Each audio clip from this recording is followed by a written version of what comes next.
Welcome to BPC maker. दोस्तों आज है 19 दिसंबर 2021 और 19 दिसंबर 2021 से संबंधित बिहार करंट अफेयर्स और साथ ही राष्ट्रीय और अंतर्राष्ट्रीय घटनाओं से करंट अफेयर्स के जितने भी प्रश्न बनेंगे उन सभी प्रश्नों को विश्लेषण सहित मैं आपको इस वीडियो में बताऊंगा। लेकिन जो पिछले वीडियो मैंने आपसे प्रश्न पूछा था सबसे पहले उसे देख लेते हैं। तो पिछले वीडियो का हमारा प्रश्न था कि हाल ही में द्वितीय पक्षी महोत्सव 2022, इस महोत्सव का नाम है कलरव। तो कलरव का आयोजन बिहार के किस जिले में किया जाएगा? ये द्वितीय पक्षी महोत्सव होगा, यानी कि इसका दूसरा संस्करण होगा। इसके बारे में कंप्लीट जानकारी मैंने आपको दिया था और बताया था इसका दूसरा संस्करण बिहार के भागलपुर जिले में किया जाएगा, भागलपुर जिले के कदवा में। तो ऑप्शन नंबर डी यहाँ पर इस प्रश्न का राइट आंसर होगा। एक चीज यहाँ पर ये ध्यान रखिए, इसका जो पहला महोत्सव था यानी कि इसका जो पहला संस्करण था ये जमुई के नागिन नकटी में हुआ था। यहाँ पर जो ऑप्शन नंबर ए में आप देख रहे हैं तो यहीं पे जमुई में हुआ था। ये तमाम चीजें यहाँ से आप लोग ध्यान रखिए। और एक चीज यहाँ पर आपको ये ध्यान रखना, जो लोग घर बैठे बीपीएससी और सीडीपीओ जैसे एग्जाम की तैयारी में लगे हैं तो इस वाले पीडीएफ को आप लोग जरूर डाउनलोड कीजिए। इसका लिंक आपको इस वीडियो के डिस्क्रिप्शन में दिया गया है। आप यहाँ पे इस पीडीएफ की अगर हम विशेषता की बात करें तो इसमें जनवरी से लेकर के नवंबर तक के बिहार स्पेशल करंट अफेयर्स को शामिल किया गया है। बहुत मेहनत के बाद इसे तैयार किया गया है। इसमें बहुत सारे क्वेश्चन है, लगभग आपको 950 क्वेश्चन विद एक्सप्लेनेशन देखने को मिलेगा। आपको दोबारा कहीं से भी कोई भी बिहार करंट अफेयर्स पढ़ने की आवश्यकता नहीं है। इसमें सारे के सारे चीजें एकदम से सम्मिलित कर दिया गया है और जल्द ही इसका बुक भी मार्केट में लॉन्च होगा बिहार स्पेशल करंट अफेयर्स का, तो आप लोग उसे भी परचेज कर सकते हैं। अब यहाँ पे हम आगे बढ़ते हैं, लेकिन उससे पहले आपको बता दूं कि जो पिछला वीडियो हमने चैनल पे अपलोड किया था टॉपिक स्टडी के अंतर्गत, तो वहां पे हमने बिहार बजट की चर्चा की थी। कहने का तात्पर्य यहाँ पर यह है कि बिहार बजट 2021-22 से, यानी कि फाइनेंशियल ईयर 2021-22 में जो भी मतलब बिहार बजट से संबंधित महत्वपूर्ण तथ्य निकलकर सामने आते हैं एग्जाम के दृष्टिकोण से, जो महत्वपूर्ण होते हैं उन सभी की चर्चा हमने इस वीडियो में किया है। आप लोग इस वीडियो को चैनल पर जाकर देख सकते हैं। अब यहाँ पर ध्यान रखें, जो लोग घर बैठे बीपीएससी और सीडीपीओ जैसे एग्जाम की तैयारी में लगे हैं तो बीपीएससी मेकर ऐप के थ्रू यहाँ पर ऑनलाइन टेस्ट में भाग ले सकते हैं। आपके पास अभी पर्याप्त समय है, यहाँ पर डेली एक टेस्ट में भाग लीजिए और यहाँ से अपनी तैयारी का आकलन करके चीज़ों को बेहतर तरीके से तैयार कर सकते हैं। तो इसके अलावा और भी कई सारे मटेरियल है जो कि आपको यहाँ पर इस ऐप पर आपको मिल जाएगा और जब से इसे आप ज्वाइन करेंगे तब से 1 वर्ष की अवधि के लिए ये आपका वैलिड रहेगा। चलिए अब यहाँ पर हम चलते हैं आज के पहले प्रश्न पे। एक एक करके मैं आपको सारे प्रश्न बताऊंगा और जो इनसे संबंधित एक्स्ट्रा फैक्ट्स होगा वो भी आपको बताऊंगा।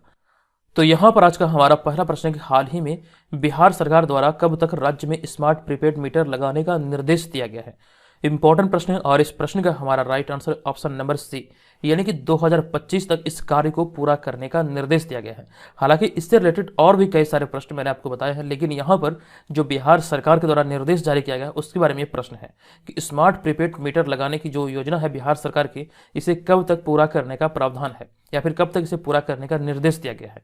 तो 2025 इस प्रश्न का राइट आंसर होगा। आपको इस प्रश्न के बारे में विस्तृत जानकारी दे दूं कि मुख्यमंत्री नीतीश कुमार ने बिहार में सभी उपभोक्ताओं को स्मार्ट प्रीपेड मीटर लगाने का काम मार्च 2025 तक पूरा करने का निर्देश दिया है, यानी कि मार्च 2025 से इस कार्य को खत्म करना है। और इसमें हमने अगले पॉइंट में लिखा कि इसे 5 चरणों में पूरा किया जाएगा। नेक्स्ट पॉइंट हमारा यह कि हाल ही में मुख्यमंत्री द्वारा, यानी कि मुख्यमंत्री नीतीश कुमार द्वारा 15 दिसंबर 2021 को ऊर्जा क्षेत्र में लगभग 16,000 करोड़ रुपए की परियोजनाओं का उद्घाटन किया गया है और साथ साथ जिसके बाद राज्य में स्मार्ट प्रीपेड मीटर लगाने को लेकर भी इसमें चर्चा की गई। हालांकि ये चर्चा बहुत दिनों से चल रही है और ये कार्य प्रगति पर भी, जहां पर मैं अभी रह रहा हूं बिहार में, तो इस जगह पर हमारे बिल्डिंग में ये स्मार्ट प्रीपेड मीटर लग चुका है। अब यहाँ पे हम लोग जानेंगे स्मार्ट प्रीपेड मीटर आखिर होता क्या है।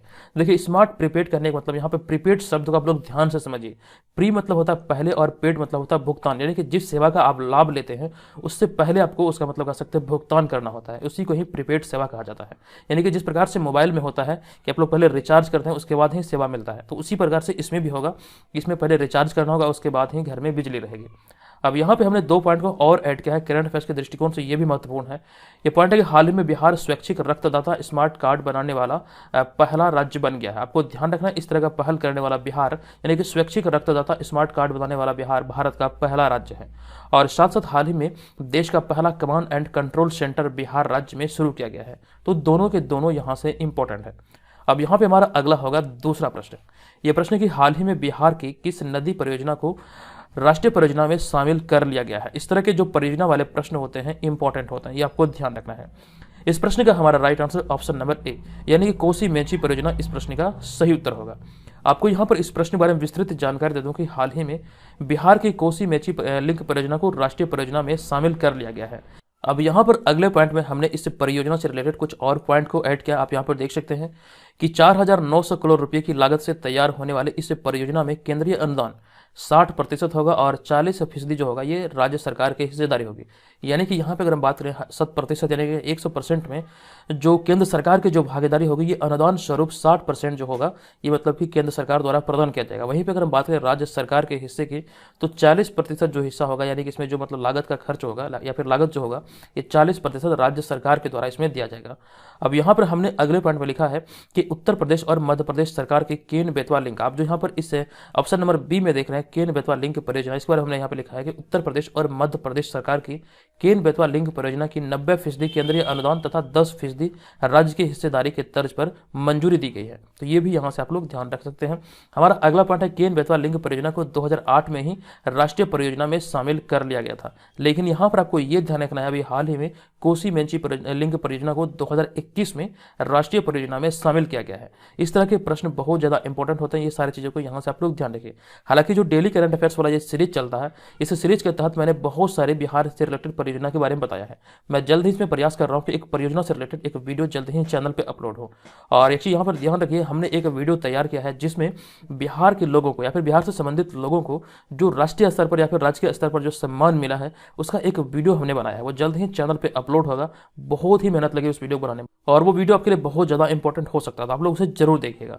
अब यहाँ पर हम चलते हैं अगले तीसरे प्रश्न पे। हमारा तीसरा प्रश्न है कि हाल ही में किस एथलीट को टाइम पत्रिका ने वर्ष 2021 की सर्वश्रेष्ठ एथलीट चुना है। इंपॉर्टेंट प्रश्न है। इस प्रश्न का हमारा राइट आंसर है सिमोन बाइल्स, यानी कि ऑप्शन नंबर बी यहाँ पर इस प्रश्न का राइट आंसर होगा। आपको यहाँ पर इस प्रश्न के बारे में बता दूं कि मशहूर जिम्नास्ट सिमोन बाइल्स को टाइम पत्रिका ने वर्ष 2021 की सर्वश्रेष्ठ एथलीट चुना है। आप जो यहाँ पर इस इमेज में देख रहे हैं यही है सिमोन बाइल्स। आपको ये ध्यान रखना है सिमोन बाइल्स जो है ये एक अमेरिकी जिम्नास्ट है। और यहाँ पे हमने अगले पॉइंट में लिखा कि 4 बार की ओलंपिक पदक विजेता सिमोन बाइल्स 2 ट्विटिस्ट नामक बीमारी की शिकार हो गई थी, जिसमें कि अगर बात करें ये बीमारी आखिर होता क्या है तो इस बीमारी के बारे में कहा जाता है कि जिसमें हवा में जगह और दिशा का ज्ञान नहीं रहता और बावजूद इसके इन्होंने ऑलराउंडर टीम स्पर्धा में कई पदक जीते हैं। ये आपको यहाँ से ध्यान रखना है। इस बीमारी के बारे में आप लोग यहाँ से समझ सकते हैं कि जो बीमारी का नाम है ये ट्विटिस्ट नामक बीमारी है, जो कि आप यहाँ पर देख सकते हैं जिसमें हवा में जगह और दिशा का ज्ञान नहीं रहता है। अब यहाँ पर देखिए हमने अगले पॉइंट पे जो मतलब ऑप्शन नंबर ए में जो लिखा है उसके बारे में यहाँ पे अगले पॉइंट में हमने कुछ पॉइंट को लिखा है क्योंकि ये इंपॉर्टेंट था, इसीलिए यहाँ पे हमने इसकी भी चर्चा कर दी। ये पॉइंट है कि हाल ही में अंजू बॉबी जॉर्ज को बीबीसी स्पोर्ट्स द्वारा लाइफ टाइम अचीवमेंट अवार्ड दिया गया है। अब यहाँ पे हमारा अगला है चौथा प्रश्न। ये प्रश्न हाल ही में किस अंतरिक्ष एजेंसी के पार्कर यान ने सूरज का दामन छू लिया है। ये प्रश्न बहुत ज़्यादा इंपॉर्टेंट आपके लिए हो सकता है, ये बहुत ज़्यादा भी समाचार पत्रों की सुर्खियों में है। आपको ध्यान रखना यहाँ पर अगर इस प्रश्न के राइट आंसर की बात करें तो ये जो अंतरिक्ष एजेंसी का नाम है ये है नासा, जो कि अमेरिकी अंतरिक्ष एजेंसी है। तो अमेरिकी अंतरिक्ष एजेंसी नासा के पार्कर यान ने अभी हाल ही में सूरज के दामन को छुआ है। तो ऑप्शन नंबर ए यहाँ पर इस प्रश्न का राइट आंसर होगा। आपको यहाँ पर इस प्रश्न के बारे में विस्तृत जानकारी दूं कि अमेरिकी अंतरिक्ष एजेंसी नासा के पार्कर यान ने सूरज का दामन छू लिया है। इस यान का नाम आप लोग यहाँ से ध्यान रखिए, ये आपके एग्जाम में पूछे जा सकते हैं। यहाँ पर हमने अगले पॉइंट में लिखा हालांकि इस यान ने 28 अप्रैल 2021 को सूर्य के वातावरण से बाहरी हिस्से यानी कि कोरोना में प्रवेश किया था। अब यहाँ पर देखिए कोरोना की हमने बात की है तो आप यहाँ पर ध्यान रखिए ये कोरोना वायरस की मैं चर्चा नहीं कर रहा हूँ, बल्कि यहाँ पर कोरोना का एक अर्थ और भी होता है किरीट, जो हमने यहाँ पर आगे लिख दिया है कि सूर्य के वायुमंडल के बाहरी भाग को कोरोना या फिर किरीट कहा जाता है। तो उसी चीज को हमने यहाँ पर लिखा था कि 28 अप्रैल को सूर्य के वातावरण से बाहरी हिस्से यानी कि कोरोना अर्थात किरीट में प्रवेश किया था। अब यहाँ पर अब अमेरिकी अंतरिक्ष एजेंसी नासा ने इसकी जानकारी सार्वजनिक की है। जब ये कह सकते हैं सूरज का दामन को छू लिया है तो उसके बाद यहाँ पर अमेरिकी अंतरिक्ष एजेंसी नासा के द्वारा इस जानकारी को सार्वजनिक किया गया है। हमने यहाँ पर इसके बारे में और भी कुछ चीज़ों को डिटेल में लिखा है कि सूर्य की सतह की चमक और उसके चारों ओर बना चुंबकीय क्षेत्र विज्ञानियों की पहुंच को सीमित कर देता है और इन्हीं चुनौतियों को पार करते हुए पार्कर यान नजदीक पहुंचने का प्रयास कर रहा है, जो कि अभी हाल ही में ये कोरोना या फिर किरीट में प्रवेश कर चुका है। अब यहाँ पे हमने जो कोरोना या फिर किरीट की चर्चा की, जो कि सूर्य के वायुमंडल के बाहरी भाग को कहा जाता है, तो उसी से रिलेटेड एक पॉइंट है कोरोना तक पहुंचने वाला यह पहली मानव निर्मित वस्तु है। इससे पहले कोई भी वस्तु या फिर कोई भी उपकरण ये कोरोना या फिर किरीट तक नहीं पहुंचा था। हालांकि यह यान कई बार कोरोना से होते हुए गुजरेगा, ये भी आपको ध्यान रखना है। अब हमने यहाँ पे अगले पॉइंट में लिखा कि 2025 में यह यान सूर्य से 61.6 लाख किलोमीटर की दूरी तक पहुंचेगा, जो कि सूर्य की इससे सर्वाधिक नजदीकी होगी। ये आपको ध्यान रखना है। अब यहाँ पे बात आई है सूर्य की, तो सूर्य से रिलेटेड और भी कई सारे प्रश्न बनते हैं जो कि एग्जाम में कई बार पूछे गए हैं। सबसे पहले ये ध्यान रखिए सूर्य जो है ये सौर मंडल का मुखिया है और हम जिस सौर मंडल में रहते हैं इसमें कह सकते हैं ग्रहों की जो संख्या है ये 8 है, लेकिन इससे पहले ग्रहों की संख्या 9 थी। 2006 में प्राग गणराज्य में एक सम्मेलन हुआ था जहां पर प्लूटो को, जो कि सबसे दूर का ग्रह था, तो प्लूटो को ग्रह की श्रेणी से हटाकर इसे कह सकते हैं बौने ग्रह की श्रेणी में रखा गया था। तो 2006 से अभी तक मतलब कह सकते हैं जितनी जानकारी प्राप्त है अब तक 8 ग्रह ही सौर मंडल में है। और ग्रहों का जो क्रम है सूर्य से दूरी के अनुसार वो भी आपके एग्जाम में पूछे गए हैं कई बार। जो अरेंजमेंट वाला जो प्रश्न होता है कि यहाँ पर आप इसे मतलब कह सकते हैं कौन सा विकल्प सही है, तो ग्रहों का सही क्रम के अनुसार अगर हम देखें तो सबसे पहले ध्यान रखिए जो सौर मंडल का जो मुखिया होता है ये होता है सूर्य। और सूर्य से दूरी के अनुसार अगर हम बात करें तो सबसे नजदीकी जो ग्रह है यह है बुध, फिर शुक्र, फिर पृथ्वी, मंगल, बृहस्पति, शनि, अरुण, वरुण। यानी कि हम बात करें पहले स्थान पर बुध, शुक्र, पृथ्वी, मंगल, बृहस्पति, शनि, अरुण और वरुण। कुल मिलाकर आप यहाँ पे काउंट कर सकते हैं 1 2 3 4 5 6 7 8। और यहाँ पर एक चीज ये भी ध्यान रखें जो पहला 4 ग्रह आप जो यहाँ पर देख रहे हैं बुध, शुक्र, पृथ्वी, मंगल, ये पहला 4 ग्रह जो ये कह सकते हैं आंतरिक ग्रहों की श्रेणी में है, जबकि लास्ट का जो 4 है ये बाह्य ग्रहों की श्रेणी में है। तो पहले में हमारा कौन था बुध, शुक्र, पृथ्वी, मंगल, और लास्ट में कौन है बृहस्पति, शनि, अरुण और वरुण। तो ये सारी चीजें यहाँ से आप लोग ध्यान रखिए। अब यहाँ पे हमारा अगला होगा 5वां प्रश्न। यह प्रश्न केंद्र सरकार की रिपोर्ट के अनुसार पिछले 7 वर्षों में स्थापित परमाणु ऊर्जा क्षमता में कितने प्रतिशत की बढ़ोतरी हुई है। ये आंकड़े वाले जो प्रश्न होते हैं ये बहुत ज्यादा इंपॉर्टेंट होते हैं। इस तरह के प्रश्न किसी भी प्रश्न को आप इग्नोर नहीं कर सकते हैं। तो यहाँ पे अगर हम इस प्रश्न के राइट आंसर की बात करें तो इसका right answer option number C, यानी कि परमाणु ऊर्जा क्षमता में लगभग कह सकते हैं 40% की बढ़ोतरी हुई है। तो ऑप्शन नंबर सी यहाँ पर इस प्रश्न का राइट आंसर होगा। आपको यहाँ पर इस प्रश्न के बारे में विस्तृत जानकारी दे दूं कि पिछले 7 वर्षों में भारत की स्थापित परमाणु ऊर्जा क्षमता 4780 मेगावाट से बढ़कर 6780 मेगावाट हो गई है, जो कि अगर हम परसेंटेज में बात करें तो ये 40% से भी अधिक की बढ़ोतरी हुई है। तो आप यहाँ पर मान के चलिए लगभग 40% की इसमें बढ़ोतरी हुई है, ये आपको यहाँ पर ध्यान रखना है। हमने यहाँ पे अगले पॉइंट में लिखा कि वर्तमान समय में देश में यूरेनियम का सालाना उत्पादन सभी यूरेनियम आधारित परमाणु ऊर्जा संयंत्रों की वार्षिक ईंधन की जरूरतों को पूरा करने के लिए पर्याप्त नहीं है। इसीलिए थोरियम आधारित वैकल्पिक ईंधन की संभावना पर विचार किया जा रहा है और सरकार इस पर कार्य कर रही है ताकि थोरियम आधारित वैकल्पिक ईंधन की तलाश करके मतलब इसमें कह सकते हैं इसका इस्तेमाल किया जाए। तो ये सारे पॉइंट यहाँ से आप लोग ध्यान रखिए। अब चलते हम अगले 6ठे प्रश्न पे। हमारा अगला 6ठा प्रश्न है कि हाल ही में आई एक रिपोर्ट के अनुसार जैविक खेती और उत्पादों के निर्यात में कौन सा राज्य शीर्ष पर है। बहुत इंपॉर्टेंट प्रश्न है और इस प्रश्न का हमारा right answer option number C, यानी कि इस मामले में जैविक खेती और उत्पाद के मामले में कौन सा राज्य शीर्ष पर है। तो इसका राइट आंसर है हमारा मध्य प्रदेश, यानी कि ऑप्शन नंबर सी यहाँ पर इस प्रश्न का राइट आंसर होगा। आपको यहाँ पर इस प्रश्न के बारे में विस्तृत जानकारी दे दूं कि मध्य प्रदेश जैविक खेती और इससे जुड़े उत्पादों के निर्यात में देश में शीर्ष स्थान पर है। जो रिपोर्ट अभी हाल ही में जारी किया गया, इस रिपोर्ट के अनुसार मध्य प्रदेश को अव्वल रखा गया है।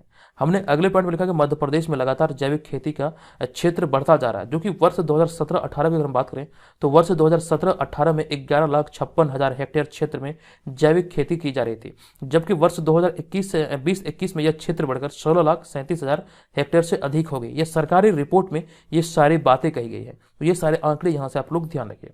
अब यहाँ पे अगर हम बात करें इसके तहत किस चीज़ की खेती की जाती है, किस चीज़ में मध्य प्रदेश आगे है, हमने उसी चीज़ को यहाँ पर आगे लिखा है कि इसके तहत सोयाबीन, चना, मसूर और उड़द के, या फिर उड़द जो होता है एक दाल होता है, तो इसके उत्पादन में मध्य प्रदेश नंबर 1 पर है। और वहीं पर रामतिल और मूंग में दूसरा और गेहूं और बाजरे के उत्पादन में तीसरे स्थान पर है मध्य प्रदेश। और मध्य प्रदेश की बात आई है तो एक करंट अफेयर्स का प्रश्न यह भी है कि हाल ही में मध्य प्रदेश में लॉन्च पैड योजना का शुभारंभ किया गया था। इसका उद्देश्य क्या है ये आपसे एग्जाम में पूछे जा सकते हैं। तो लॉन्च पैड योजना का उद्देश्य है कि जिसके तहत युवाओं को रोजगार स्थापित करने में मदद मिलेगी। इसी तरह का एक प्रश्न यहाँ पर बनता है कि बिहार सरकार की ऐसी ही योजना है मुख्यमंत्री युवा उद्यमी योजना या फिर मुख्यमंत्री महिला उद्यमी योजना। तो वही मतलब कह सकते हैं दोनों का नाम अलग है, लगभग इसमें सारी चीजें समान है। दोनों का उद्देश्य यही है कि महिलाओं या फिर कह सकते हैं युवाओं को रोजगार स्थापित करने में मदद करना। कल वाले वीडियो में मैंने मुख्यमंत्री उद्यमी योजना के बारे में मैंने आपको विस्तृत जानकारी दिया था। अब यहां पर हम चलते हैं अगले 7वें प्रश्न पे। तो यहां पे हमारा अगला होगा 7वां प्रश्न। यह प्रश्न कि हाल ही में किस राज्य को नेशनल एनर्जी कंजर्वेशन अवार्ड मिला है। तो 2021 में किस राज्य को नेशनल एनर्जी कंजर्वेशन अवार्ड दिया गया है। इस प्रश्न का हमारा right answer option number B. यह अवार्ड अभी हाल ही में नेशनल कंजर्वेशन डे पर राजस्थान को प्रदान किया गया है। तो ऑप्शन नंबर बी यहाँ पर इस प्रश्न का राइट आंसर होगा। आपको इस बारे में विस्तृत जानकारी दे दूं कि हाल ही में 14 दिसंबर 2021 को 14 दिसंबर 2021 को नेशनल एनर्जी कंजर्वेशन डे मनाया गया और इसी दिवस पर राजस्थान को नेशनल कंजर्वेशन अवार्ड मिला है। ये आपको ध्यान रखना, राजस्थान इसका राइट आंसर होगा। हमने अगले पॉइंट में लिखा कि राजस्थान सरकार द्वारा एनर्जी कंजर्वेशन के लिए किए गए प्रशासनिक कार्यों के लिए ये अवार्ड प्रदान किया गया है। इन्हीं के पीछे मतलब कह सकते हैं इसी के लिए ये अवार्ड दिया गया है। हमने यहाँ पर राजस्थान के बारे में कुछ करंट अफेयर्स के प्रश्नों को ऐड किया है, जो कि रिवीजन के तौर पर अगर आप इसे याद रखेंगे तो आप एग्जाम में बेहतर करेंगे। हमारा यहाँ पे अगला पॉइंट है कि हाल ही में राजस्थान सरकार ने प्रशासन गांव के संग अभियान शुरू किया था। आप यहां पर ध्यान रखें, इसी तरह का एक योजना है पश्चिम बंगाल सरकार का, जिसका नाम है द्वारे सरकार योजना। यह भी ध्यान रखिए। हमने यहाँ पे राजस्थान की बात की है तो और भी कुछ पॉइंट है कि इंदिरा गांधी शहरी क्रेडिट कार्ड योजना राजस्थान सरकार द्वारा शुरू की गई थी। और अगला पॉइंट है कि भारत का पहला अंगदाता स्मारक राजस्थान की राजधानी जयपुर में है और जयपुर को पिंक सिटी के भी नाम से जाना जाता है। और साथ साथ हमारा अगला पॉइंट है कि हाल ही में राजस्थान द्वारा नो मास्क नो मूवमेंट अभियान की शुरुआत की गई थी। और अगला पॉइंट है कि दिसंबर नहीं बल्कि सितंबर 2021 में राजस्थान द्वारा बाल विवाह को पंजीकृत करने के लिए एक विधेयक पारित किया गया था, जिसे बाद में वापस भी ले लिया गया। इसके बारे में कंप्लीट जानकारी, जो महत्वपूर्ण चीजें निकलकर सामने आती है, वो तमाम चीजें मैंने आपको बताया था। आई होप कि आपको ये सारी चीजें याद होंगी। अगर आपने रेगुलर वीडियो को यहाँ से फॉलो किया तो ये सारी चीजें आपको याद होगी।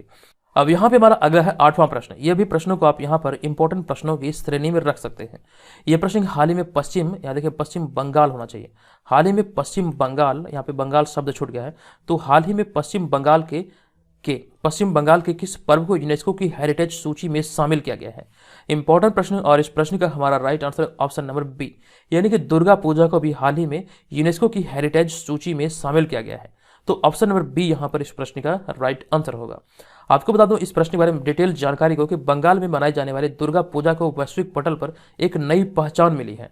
दरअसल अगर हम बात करें तो दरअसल United Nation Educational Scientific and Cultural Organization, जिसे कि शॉर्ट में हम लोग करते हैं यूनेस्को, तो यूनेस्को ने बंगाल की दुर्गा पूजा को 15 दिसंबर को हेरिटेज सूची में शामिल करने की घोषणा की है। इसके लिए कह सकते हैं दुर्गा पूजा समिति बंगाल के द्वारा इसके लिए अप्लाई किया गया था, जिसके बाद यहाँ पर यूनेस्को ने इसे मतलब कह सकते हैं हेरिटेज सूची में शामिल करने की घोषणा की है।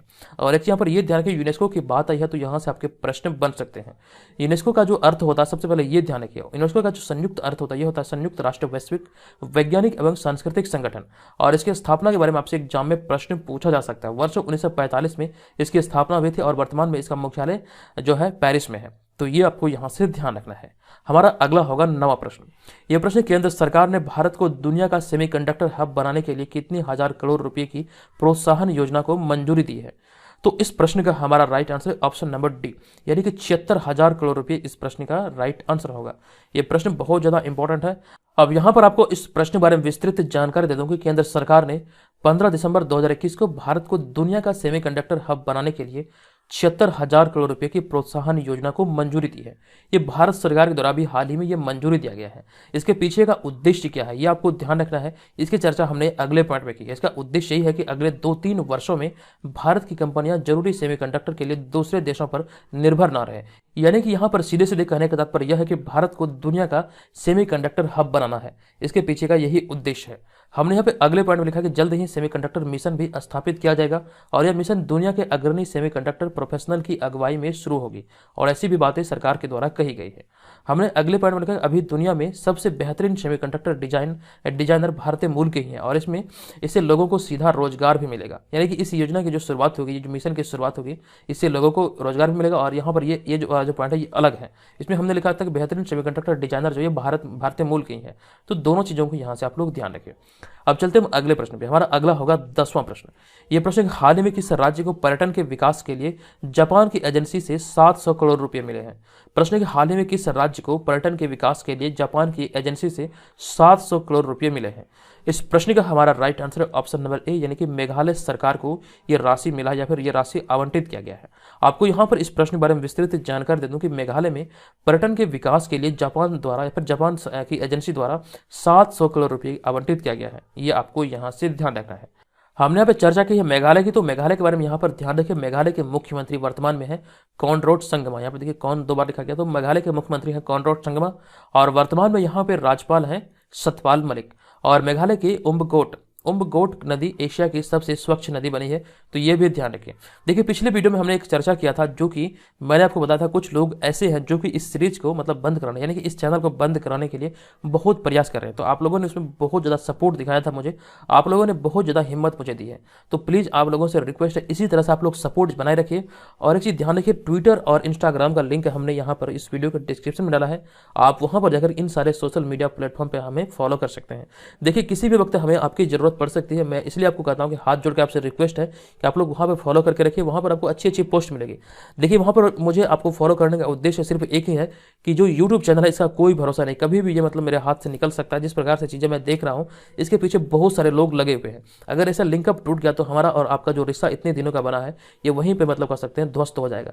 तो इसके लिए बहुत एक अच्छा साधन है कि ट्विटर पे हम लोग बने रह सकते हैं, जैसे भी जब भी आपकी जरूरत पड़ेगी हम लोग वहां से आवाज़ उठा सकते हैं। तो प्लीज़ आप लोग ट्विटर और इंस्टाग्राम पे हमें जरूर फॉलो करें। चलिए अब यहाँ पर हम चलेंगे अगले 11वें प्रश्न पे। हमारा 11वां प्रश्न है कि हाल ही में पौधा आधारित मीट कंपनी गुड डॉट ने किसे अपना ब्रांड एम्बेसडर बनाया है। ये पौधा आधारित मीट कंपनी गुड डॉट ने अभी हाल ही में किसे अपना ब्रांड एम्बेसडर बनाया है। इस प्रश्न का हमारा राइट आंसर होगा ऑप्शन नंबर डी, यानी कि नीरज चोपड़ा इस प्रश्न का राइट आंसर होगा। आपको यहाँ पर इस प्रश्न के बारे में विस्तृत जानकारी दे दूं कि good dot company vegetarian form में नॉनवेज का विकल्प उपलब्ध कराती है। यहाँ पर जो बात आई थी गुड डॉट की, तो आपको ये ध्यान रखना good dot company vegetarian form में नॉनवेज का विकल्प उपलब्ध कराती है। और इसी दिन नीरज चोपड़ा को अपना ब्रांड एम्बेसडर बनाया। नीरज चोपड़ा को भी यहाँ पर देख सकते हैं, इन्होंने जेवलिन थ्रो में टोक्यो 2020 में भारत को स्वर्ण पदक दिलाया है। हमने यहाँ पे अगले पॉइंट में लिखा कि हाल ही में फॉसिल जो कि एक अमेरिकी घड़ी कंपनी है तथा वंडरशेफ जो कि एक किचन वेयर ब्रांड है, इसने अपना ब्रांड एम्बेसडर कृति सेनन को बनाया है। जो आप यहाँ पर देख रहे हैं ऑप्शन नंबर ए में कृति सेनन की, तो यहाँ पर हमने इसी की चर्चा की है। अब यहाँ पे हमने अगले पॉइंट में या फिर अगले ऑप्शन में लिखा है विराट कोहली। तो विराट कोहली के बारे में हमने यहाँ पे अगले पॉइंट में लिखा कि विराट कोहली को वेलनेस ब्रांड हाइपरिस वीवो तथा डिजिट इंश्योरेंस का ब्रांड एम्बेसडर बनाया गया है। ये तीनों कंपनी का ध्यान रखिए नाम कि हाइपरिस वीवो तथा डिजिट इंश्योरेंस कंपनी का ब्रांड एम्बेसडर विराट कोहली है वर्तमान समय में। और हमारा अगला पॉइंट है अक्षय कुमार से रिलेटेड। अक्षय कुमार को यहाँ पर आप ऑप्शन नंबर सी में देख सकते हैं। तो अक्षय कुमार, इसके अतिरिक्त अक्षय कुमार को biotechnology for my lab discovery solution का ब्रांड एम्बेसडर बनाया गया। तो ये सारी चीज़ें यहाँ से ध्यान रखिए। अब यहाँ पे बात है नीरज चोपड़ा की। तो नीरज चोपड़ा टोक्यो 2020 में इन्होंने स्वर्ण पदक अपने नाम किया है। और यहाँ पे टोक्यो 2020 की अगर हम बात करें तो टोक्यो 2020 से कई सारे प्रश्न मैंने आपको बताया है। आप लोग चैनल पर जाकर के जो टॉपिक स्टडी के नाम से जो प्लेलिस्ट बनाया आप वहाँ पर जाकर के सारे वीडियो को देख सकते हैं और वहाँ से इसका PDF फाइल भी आप प्राप्त कर सकते हैं। हमारा अगला है 12वां प्रश्न। ये प्रश्न हाल ही में एक्सिस बैंक बोर्ड ने किसी अपना गैर कार्यकारी निदेशक नियुक्त किया है। इंपॉर्टेंट प्रश्न, और इस प्रश्न का हमारा right answer option number B, यानी कि आशीष कोटेजा इस प्रश्न का राइट आंसर होगा। आपको यहाँ पर इस प्रश्न के बारे में विस्तृत जानकारी दे दूं कि एक्सिस बैंक ने आशीष कोटेजा को अपना गैर कार्यकारी निदेशक नियुक्त किया है। आप जहाँ पर इस इमेज में देख रहे हैं यही है आशीष कोटेजा। अब देखिए यहाँ पर बात आई है एक्सिस बैंक की। तो एक्सिस बैंक की चर्चा हमने यहाँ पर किया है कि एक्सिस बैंक की स्थापना 1993 में हुई थी और इसका मुख्यालय मुंबई में स्थित है। और एक्सिस बैंक के वर्तमान में CEO है अमिताभ चौधरी। हमने यहाँ पे अगले पॉइंट में लिखा है ऑप्शन नंबर ए के बारे में। यहाँ पर जो ऑप्शन नंबर ए में देख रहे हैं सिद्धार्थ सिंह, तो इसकी चर्चा हमने यहाँ पे किया है। सिद्धार्थ सिंह लोकजाम को हाल ही में राष्ट्रीय डोपिंग रोधी एजेंसी के महानिदेशक के रूप में नियुक्त किया गया है।